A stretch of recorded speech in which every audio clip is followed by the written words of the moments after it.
ನಮಸ್ತೆ ಭಾರತೀಯರೇ. ಒಂದು ಸಣ್ಣ ಕಥೆ ನೆನಪಾಯ್ತು ರೀ. ನಮ್ಮ ಅಪ್ಪಾಜಿ ನಮ್ಮ ಬಾಲ್ಯದಲ್ಲಿ ಇದನ್ನು ನಮಗೆ ಹೇಳಿದರು. ಅದು ನೆನಪಾಯ್ತು, ಹಂಗೆ ಎಲ್ಲರ ಜೊತೆ ಹಂಚ್ಕೊಳ್ಳೋಣ ಅಂತ ಮಾಡ್ತಾಯಿದ್ದೇನೆ ವೀಡಿಯೋನ. ನಮ್ಮ ಅಪ್ಪಾಜಿ ನಮಗೆ ಭಾಳ ಸಣ್ಣಂದಿರುವಾಗ ಕುಂದಿರಿಸ್ಕೊಂಡು ಸಾಯಂಕಾಲ ರಾತ್ರಿ ಮಲ್ಕೊಳ್ಳೋವಾಗ ನಿದ್ದೆ ಹತ್ತೋವರೆಗೂ ಭಾಳ ಚೆಂದ ಕಥೆ ಹೇಳ್ತಿದ್ರು ರೀ. ಆ ಮೌಲ್ಯಗಳನ್ನೆಲ್ಲ ನೆನೆಸ್ಕೊಂಡು ಈಗ ನಾವು ಜೀವನ ಸಾಗಿಸ್ತಾ ಇದ್ದೇವೆ ರೀ. ಯಾಕೆಂದರೆ ಅವ್ರೀಗ ನಮ್ಮ ಜೊತೆ ಇಲ್ಲರಿ. ಆದರೆ ಅವರು ಕೊಟ್ಟಂಥ ಮೌಲ್ಯಗಳು ಅವನ್ನು ನಮ್ಮ ಜೀವನದೊಳಗೆ ರೂಢಿಸ್ಕೊಂಡು ಹೋಗಾಕತ್ತೇವೆ ರೀ. ಅದರಿಂದ ಒಂದು ಸ್ವಲ್ಪ ಅವರಿಲ್ಲ ಅನ್ನೋವಂಥ ಕೊರತೆ ಅದು ಅಂತೂ ನಾವು ಇರೋವರೆಗೂ ಹೋಗೋದಿಲ್ಲ ರೀ. ಅದು ನಮ್ಮ ಜೀವ ಕೊನೆ ಉಸಿರು ಇರೋವರೆಗೂ ಅದು ಕೊರತೆ ಹೋಗೋದಿಲ್ಲ ರೀ. ಆದರೆ ಅವ್ರಿಗೆ ಹಾಕಿರುವಂಥ ಒಂದು ಕೊಟ್ಟಿರುವಂಥ ಜ್ಞಾನ ಮೌಲ್ಯ ಅದಾವಲ್ಲ ರೀ, ಅವು ನಮ್ಮನ್ನು ಇಲ್ಲಿವರೆಗೂ ಕಾಪಾಡ್ಕೊಂಡು ಬಂದಾವ ಅಂತ ಅನ್ಕೋತೇನೆ ರೀ. ಅವ್ರು ಹೇಳಿದ್ದೊಂದು ಕಥೆ ನೆನಪಾಯ್ತು ರೀ. ಆ ಒಂದು ಸತ್ಸಂಗ ನಡೀತಿರ್ತೈತೆ ರೀ ಒಂದು ಪ್ರದೇಶದೊಳಗೆ, ಒಂದು ವಸತಿ ನಿಲಯಗಳ ಪ್ರದೇಶ. ನಾನು ಕನ್ನಡದಲ್ಲೇ ಮಾತಾಡುವಂಥ ಪ್ರಯತ್ನವನ್ನು ಮುಂದುವರಿಸ್ತಾ ಇದ್ದೇನೆ ರೀ. ಹಾಗಾಗಿ ನನ್ನ ಭಾಷೆ ಸ್ವಚ್ಛ ಕನ್ನಡ ಮಾತಾಡುವ ಪ್ರಯತ್ನದಲ್ಲಿ ಮುಂದುವರಿತಿರ್ತೈತೆ ರೀ.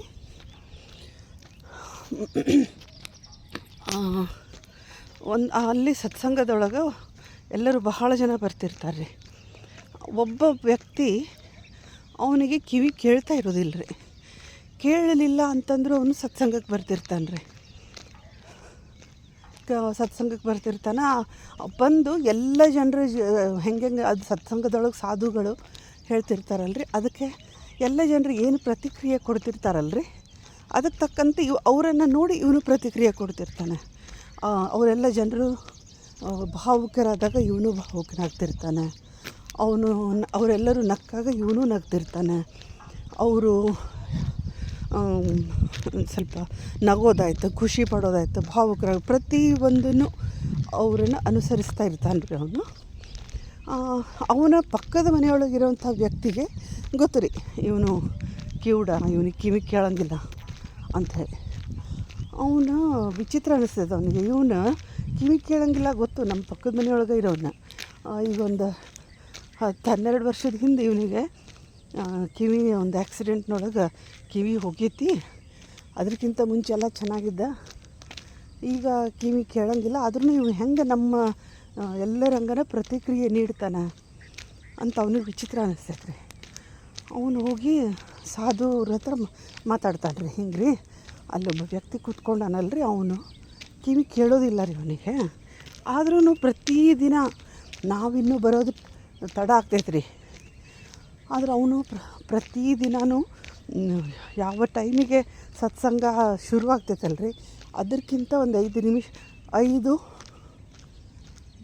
ನಿಮಿಷ ಕನ್ನಡದ ಶಬ್ದ ಹೌದು ಅಲ್ರಿ, ಇದು ನಿಮಿಷ ಹೌದು. 5 ನಿಮಿಷ ಮುಂಚೆನೇ ಬಂದು ಕೂತ್ಕೋತಾನೆ ರೀ. ಸತ್ಸಂಗ ಸ್ಟಾರ್ಟ್ ಆದಮೇಲೆ ಪ್ರತಿಯೊಂದಕ್ಕೂ ನಾವು ಹೆಂಗೆ ಪ್ರತಿಕ್ರಿಯೆ ಕೊಡ್ತೀವಿ ಅದೇ ರೀತಿ ಪ್ರತಿಕ್ರಿಯೆ ಕೊಡ್ತಾನೆ ರೀ. ಹೆಂಗಂತ ನನಗೆ ಅರ್ಥ ಆಗಬಲ್ದ್ರಿ ಅಂತ ಹೇಳ್ತಾನೆ. ಆವಾಗ ಸಾಧುಗಳು ತಮ್ಮ ಸೇವಕರು ಇರ್ತಾರಲ್ರಿ, ಅವ್ರ ಕಡೆಯಿಂದ ಅವನಿಗೆ ಕರೆಯೋಕ್ಕೆ ಕಳಿಸ್ತಾನೆ ರೀ. ಕರೆಯೋಕ್ಕೆ ಕಳಿಸ್ತಾರೆ ರೀ. ಆವಾಗ ಅವನು ಬರ್ತಾನೆ ರೀ. ಬಂದು ಅವ್ರಿಗೆ ಕಾಲಿಗೆ ಶರಣ ಮಾಡ್ತಾನೆ, ಅಡ್ಡು ಬೀಳ್ತಾನೆ. ಆವಾಗ ಅವ್ರು ಕೇಳ್ತಾರೆ, ಹಿಂಗಪ್ಪ, ಮತ್ತು ನೀನು ಕಿವಿ ಕೇಳೋಂಗಿಲ್ಲಂತಲ್ಲ, ಮತ್ತು ನೀನು ಯಾಕೆ ಬರ್ತಿ ಸತ್ಸಂಗಕ್ಕೆ? ಮತ್ತು ಯಾಕೆ ಬಂದು ಪ್ರತಿದಿನ ಇಲ್ಲಿ ಬಂದು ಎಲ್ಲರೂ ಹೆಂಗೆ ನಗ್ತಾರೆ, ಹೆಂಗೆ ಭಾವುಕರಾಗ್ತಾರೆ, ಹೆಂಗೆ ಅದಕ್ಕೆ ರಿಯಾಕ್ಟ್ ಮಾಡ್ತಾರೆ, ಅದು ಎಲ್ಲನೂ ಮಾಡ್ತೀಯಲ್ಲ ಹೆಂಗೆ ಅಂತ ಕೇಳ್ತಾನೆ. ಅವನು, ಸ್ವಾಮಿ ನೀವು ಏನು ಹೇಳಕತ್ತೀರಿ ನನಗೆ ಅರ್ಥ ಆಗ್ತಿಲ್ಲ ರೀ ಅಂತ ಹೇಳ್ತಾನೆ. ಅವನು ಬಾಯಿ ಚೆನ್ನಾಗಿರ್ತೈತೆ ರೀ. ಯಾಕೆಂದರೆ ಕೆಲವು ವರ್ಷಗಳ ಹಿಂದೆ ಆ್ಯಕ್ಸಿಡೆಂಟ್ನೊಳಗೆ ಕೇವಲ ಕಿವಿಗೆ ಸಂಬಂಧಪಟ್ಟಿರುವಂಥ ನರಕ್ಕೆ ಹೊಡೆತ ಬಿದ್ದು ಅವನು ಕಿವುಡ ಆಗಿರ್ತಾನೆ. ಅವನು, ಇಲ್ಲ ರೀ ಸ್ವಾಮಿ, ನನಗೆ ನೀವೇನು ಹೇಳ್ತಾ ಇರೋದು ಅರ್ಥ ಆಗ್ತಾಯಿಲ್ಲ. ಆಮೇಲೆ ಅವ್ರು ಏನು ಮಾಡ್ತಾರೆ, ಒಂದು ಹಾಳೆ ಮತ್ತು ಲೇಖನಿಯನ್ನು ತರಿಸ್ಕೊಂಡು ಅದ್ರ ಮೇಲೆ ಬರೀತಾರೆ. ಇದು ಸೇಮ್, ನೀನು ಯಾಕೆ ಬರಾಕತ್ತಿ, ಮತ್ತು ನಿನಗೆ ಹೆಂಗೆ ಕಿವಿ ಕೇಳಿಲ್ಲ ಅಂದರೂ ಯಾಕೆ ನೀನು ಪ್ರತಿಯೊಂದಕ್ಕೂ ಸರಿಯಾಗಿನ ಪ್ರತಿಕ್ರಿಯೆ ಕೊಡ್ತೀಯ ಅಂತ. ಅವಾಗ ಅವನು ಹೇಳ್ತಾನೆ ರೀ, ಸ್ವಾಮಿ ನನಗೆ ಕಿವಿ ಕೇಳೋದಿಲ್ಲ ರೀ, ಹೌದು, ಆದರೆ ಇಲ್ಲೆಲ್ಲ ಸೇರಿರುವಂಥ ಸತ್ಸಂಗದೊಳಗೆ ಸೇರಿರುವಂಥ ಎಲ್ಲ ಸಜ್ಜನರು ನಿಮ್ಮ ಒಂದು ಪ್ರವಚನಕ್ಕೆ ಅವರೊಳಗೊಂದು ಧನಾತ್ಮಕ ಅಂಶಗಳೇನು ಅವ್ರ ಒಳಗೆ ಹೋಗಿರ್ತಾವಲ್ಲ, ಅದರ ಗಾಳಿ ನನಗೂ ಸ್ವಲ್ಪ ಒಡಿಲಿ ಅಂತ ನಾನಿಲ್ಲಿ ಬರ್ತೇನೆ ರೀ. ಆಮೇಲೆ ನಿಮ್ಮ ಎಲ್ಲರ ಈ ಸತ್ಸಂಗ ಮಾಡೋವಂಥ ಟೈಮ್ನೊಳಗೆ ನಿಮ್ಮೆಲ್ಲರ ಮುಖಭಾವ ಮತ್ತು ಒಂದು ನಿಮ್ಮ ವರ್ತನೆ ಪ್ರತಿಯೊಂದು ತುಂಬ ಶಾಂತ ರೀತಿಯಿಂದ ಇರ್ತೈತಿ. ಅದನ್ನು ನಾನು ಅನುಭವಿಸ್ಲಿಕ್ಕೆ ಬರ್ತೀನಿ. ಆ ಒಂದು ಧನಾತ್ಮಕ ವಾತಾವರಣವನ್ನು ಅನುಭವಿಸ್ಲಿಕ್ಕೆ ಬರ್ತೀನಿ. ಆಮೇಲೆ ನೀವು ಮಾತಾಡುವಂಥ ಮಾತುಗಳು, ನೀವು ಆ ವೇದಿಕೆ ಮೇಲೆ ಕೂತ್ಕೊಂಡಾಗ, ಸತ್ಸಂಗ ಮಾಡುವಾಗ ಆ ವೇದಿಕೆ ಮೇಲೆ ಕೂತ್ಕೊಂಡಾಗ ನೀವು ಮಾತಾಡುವಂಥ ಮಾತುಗಳು ಕೇವಲ ನಿಮ್ಮ ಬಾಯಿಂದ ಬಂದಿರ್ತಾವಷ್ಟೇ, ಬಟ್ ಅವು ದೇವರ ವಾಣಿಯಾಗಿರ್ತಾವೆ. ಅದನ್ನು ನಾನು ಅನುಭವಿಸೋಕ್ಕೆ ಬಂದಿರ್ತೀನಿ. ನನ್ನ ಕಿವಿಗೆ ಅದು ಕೇಳಲಿಲ್ಲ ಅಂತಂದರು ಮತ್ತೊಬ್ಬರು ಎಲ್ಲರಿಗೂ ಅದು ಕೇಳಿರ್ತೈತಲ್ರಿ. ಅವರು ಪಡುವಂಥ ಆನಂದದಿಂದ ನಾನು ಆನಂದ ಪಡಬೇಕು. ಅವರು ಮುಖಭಾವ, ಅವರು ಶರೀರ ಒಂದು ಏನಂತಾರೆ ಅದಕ್ಕೆ ಭಾಷೆ, ಶಾರೀರಿಕ ಭಾಷೆ, ಅದನ್ನು ಎಲ್ಲನೂ ನಾನು ಅನುಭವಿಸ್ಲಿಕ್ಕೆ ನನ್ನ ಒಳಗೂ ಒಂದು ಸ್ವಲ್ಪ ಧನಾತ್ಮಕ ಅಂಶಗಳು ಬರಲಿ ಅಂತ ಅನ್ನೋದ್ರ ಸಲುವಾಗಿ ನಾನು ಬರ್ತೇನೆ ರೀ ಅಂತ ಅಂತಾರೆ. ಓಹ್ ಹೌದಾ, ಒಳ್ಳೆಯ ವಿಷಯ. ಮತ್ತು ನೀನು ಎಲ್ಲರಿಗಿಂತ ಮೊದಲನೇ ಬಂದು ಕುಂದಿರ್ತೀಯಲ್ಲ ಹೆಂಗೆ? ಅವಾಗ ಅವನು ಬರೆದು ತೋರಿಸ್ತಾರೆ ರೀ, ಲೇಖನಿಯಿಂದ ಹಾಳೆ ಮೇಲೆ ಬರೆದು ತೋರಿಸ್ತಾರೆ. ಅವಾಗ ಅವನು ಹೇಳ್ತಾನೆ ರೀ, ನಾನು ನನ್ನ ಮನೆಯೊಳಗೆ ಮುಖ್ಯಸ್ಥ, ನನಗೆ ಮಕ್ಕಳು, ಸೊಸೆಯಂದಿರು ಮತ್ತು ಮೊಮ್ಮಕ್ಕಳಿದ್ದಾರೆ, ಹೆಂಡತಿ ಇದ್ದಾಳೆ.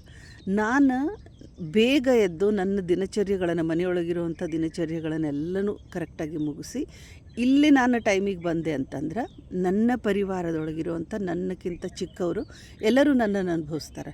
ಇಲ್ಲ ನಾನು ಮನೆಯೊಳಗೆ ಕೂತ್ಕೊಂಡು ನೀವೆಲ್ಲರೂ ಹೋಗ್ರಿ ಅಂತ ನಾನು ಬರೀ ಆರ್ಡರ್ ಮಾಡಿದೆ ಅಂತಂದರೆ ಯಾರೂ ನನ್ನ ಮಾತನ್ನು ಕೇಳೋದಿಲ್ಲ.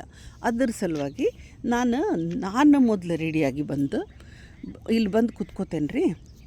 ಅದರ ಸಲುವಾಗಿ ನಾನು ಮೊದಲು 1-2 ದಿನ ನಾವು ಒಬ್ಬನೇ ಬಂದೆ.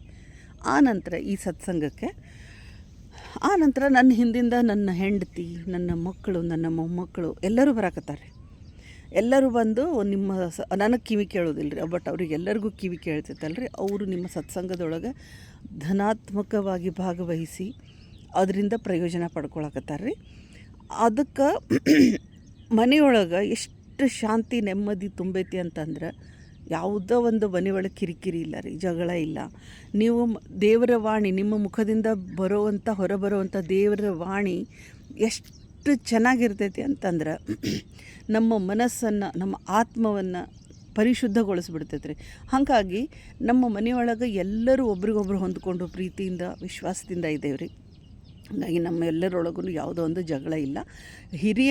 ಮನೆಯ ಹಿರಿಯನಾಗಿ ನಾನು ಮಾಡಿದ್ದನ್ನು ಅವರು ಅನುಸರಿಸಿದ್ದರಿಂದ ಅವರು ಬೇಗ ಬಂದು ಇಲ್ಲೆಲ್ಲನೂ ಕೇಳಿ ಮಾಡಿ ಮನೆಯೊಳಗೆ ಒಂದು ಶಾಂತಿಯುತವಾದ ವಾತಾವರಣ ಸೃಷ್ಟಿಯಾಗಕ್ಕೆ ಸಾಧ್ಯ ಆಗೈತೆ ರೀ. ಅದಕ್ಕೆ ನಾನು ಲಘು ಬರ್ತೇನೆ ಅಂತ ಹೇಳ್ತಾರೆ. ಅದಕ್ಕೆ ಸಾಧುಗಳಿಗೆ ನಾನೇ ಸಣ್ಣವನಾಗ್ಬಿಟ್ನಲ್ಲಪ್ಪ, ಈಗ ನಿನ್ನನ್ನು ಇಲ್ಲಿ ಕರೆಸಿ ಕುಂದಿರಿಸಿ ನಾನು ನನ್ನ ಪ್ರಶ್ನೆಗಳನ್ನು ಕೇಳಿದ್ದು ನನಗೆ ಭಾಳ ಅಂದ್ರೆ ಭಾಳ ಸಾರ್ಥಕ ಆಯ್ತು. ನನಗೆ ಈ ಒಂದು ಸತ್ಸಂಗ ಮಾಡಿದ್ದಕ್ಕೂ ಸಾರ್ಥಕ ಆಯಿತು.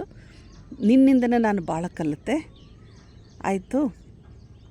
ಇದೇ ರೀತಿ ಎಲ್ಲ ಮನೆಯೊಳಗೂ ಹಿರಿಯರು ಕಿರಿಯರು ಎಲ್ಲ ನಡ್ಕೊತ ಬಂದರೆ ಸಮಾಜದೊಳಗೆ ಯಾವುದೇ ಒಂದು ರೀತಿಯ ಭೇದ ಭಿನ್ನ ಭಾವ ಇರೋಕ್ಕೆ ಸಾಧ್ಯನೇ ಇಲ್ಲ. ಎಲ್ಲ ಮನೆಗಳು ಇದೇ ರೀತಿ ಶಾಂತಿ ಸಮೃದ್ಧಿಯಿಂದ ಸುಖದಿಂದ ತುಂಬಿ ತುಳುಕ್ತಿರ್ತಾವಪ್ಪ ಅಂತ ಹೇಳಿ ಅವರ ನತಮಸ್ತಕರಾಗ್ತಾರೆ. ಶರಣಾರ್ಥಿಗಳು. ಈ ಒಂದು ಕಥೆನ ನಮ್ಗೆ ಅಪ್ಪಾಜಿ ಹೇಳಿದ್ರು ರೀ, ನಮ್ಮ ಅಪ್ಪಾಜಿ.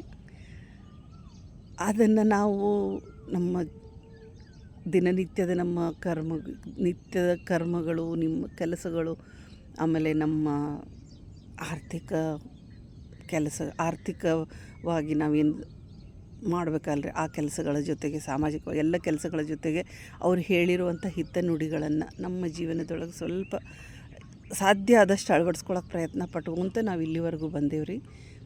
ಒಂದು ಖುಷಿ ಐತೆ, ಏನಂದ್ರೂ ಮತ್ತೊಬ್ಬರ ಬಗ್ಗೆ ಯಾವುದೇ ರೀತಿಯೇ ಋಣಾತ್ಮಕವಾಗಿ ವಿಚಾರನೂ ಮಾಡಲ್ಲ, ಆಮೇಲೆ ವಿಚಾರನೂ ಮಾಡಲ್ಲ, ಮತ್ತು ಅವು ಯಾರಿಗೂ ಋಣಾತ್ಮಕವಾಗಿ ಕ್ಷಮಿಸಿ, ಜೀವನದಲ್ಲೂ ಆಟನೂ ಆಡಿಲ್ಲ. ನಮ್ಮ ಜೀವನವನ್ನು ನಾವು ರೂಪಿಸ್ಕೊಳ್ಳೋಕ್ಕೆ ಪ್ರಯತ್ನ ಪಟ್ಟಿದ್ದೀವಿ ಅಂತ ನನಗೊಂದು ಸಾರ್ಥಕತೆ ಐತ್ರಿ. ನಂದು ಒಂದು ವಿಚಾರ ರೀ, ನಾನು ಎಲ್ಲೇ ಹೋದ್ರೂ ನನ್ನ ತಲೆ ಮೇಲೆ CCTV ಕ್ಯಾಮ್ರಾ, ದೇವರು ಕೊಟ್ಟಿರೋವಂಥ ಅಳವಡಿಸಿರುವಂಥ CCTV ಕ್ಯಾಮ್ರಾ ನನ್ನ ತಲೆ ಮೇಲೆ ಸುತ್ತಲೂ ಬರ್ತಾನೆ ಇರ್ತೈತಿ. ನನ್ನಿಂದ ಮುಂದೆ ಅದು ನಾನು ಕೆಟ್ಟದ್ದನ್ನು ಮಾಡಿದರೂ ಅದು ನೋಡ್ಕೊತಿರ್ತೈತಿ, ಒಳ್ಳೆಯದನ್ನು ಮಾಡಿದರೂ ನೋಡ್ಕೊತಿರ್ತೈತಿ. ಅದಕ್ಕೆ ನನಗೆ ಶಿಕ್ಷೆ ಇದೇ ಜನ್ಮದೊಳಗೆ ಸಿಗ್ತೈತಿ. ನಾ ಏನಾದರೂ ತಪ್ಪು ಮಾಡಿದರೆ ಇದೇ ಜನ್ಮದೊಳಗೆ ನನಗೆ ಶಿಕ್ಷೆ ಸಿಗ್ತೈತಿ ಅನ್ನುವಂಥ ಒಂದು ಬಲವಾದ ನಂಬಿಕೆಯನ್ನು ಇಟ್ಕೊಂಡು ಬಾಳ್ವೆ ಮಾಡ್ತಾಯಿದ್ದೇನೆ ರೀ.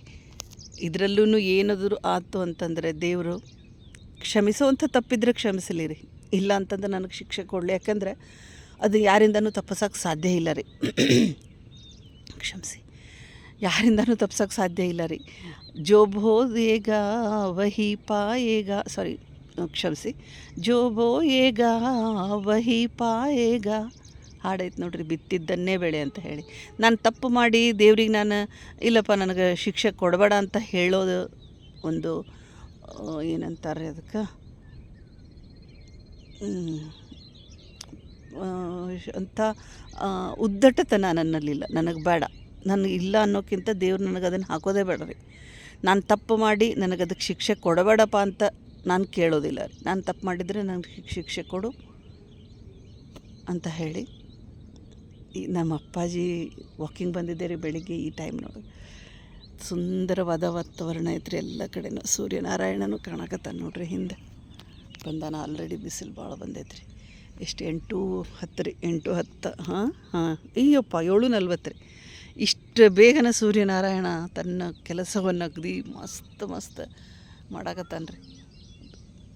ಹಂಗೆ ಏನೋ ಹೇಳ್ಕೋಬೇಕು ಅನ್ನಿಸ್ರಿ. ಅಪ್ಪಾಜಿ ನೆನಪಾತ್ರಿ ಬೆಳಿಗ್ಗೆ ಇಲ್ಲಿ ಬಂದಾಗ. ಶರಣಾರ್ಥಿಗಳು.